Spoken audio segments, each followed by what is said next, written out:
ఇది ఒక కీలకమైన వ్యాఖ్య చేశారు జడ్జి గారు. మేము అసలు ఎన్ని గంటలు పడుకుంటున్నామో తెలుసా మీకు? మనుషులమే కదా మేము కూడా.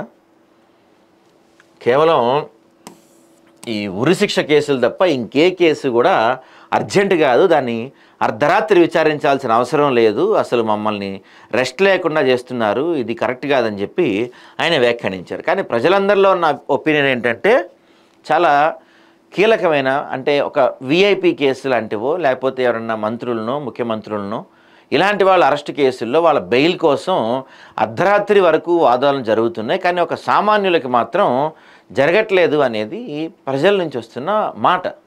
అది కూడా కొంత పరిగణలోకి తీసుకుంటే బాగుంటుంది. కోర్టులు అత్యవసర విచారణకు సంబంధించి దాఖలు చేసిన ఒక పిటిషన్పై సర్వోన్నత న్యాయస్థానం అసహనం వ్యక్తం చేసింది. ఎవరినైనా ఉరి తీస్తున్నారంటే తప్ప మరే కేసును అదే రోజున అత్యవసరంగా విచారించబోమని జస్టిస్ సూర్యకాంత్ ధర్మాసనం స్పష్టం చేసింది.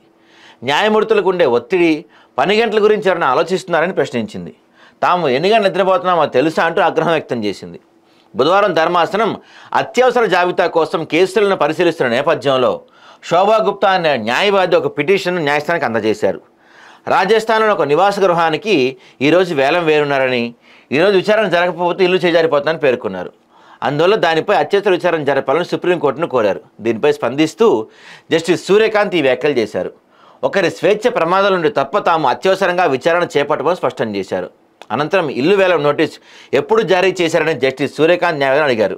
గత వారం వేల నోటీస్ జారీ చేశారని, బకాయిన మొత్తం ఇప్పటికే సగం చెల్లించారని లాయర్ కోర్టుకు తెలియజేశారు. దీంతో శుక్రవారం ఈ పిటిషన్ను జాబితాలో చేర్చాలని న్యాయమూర్తి సూచించారంట.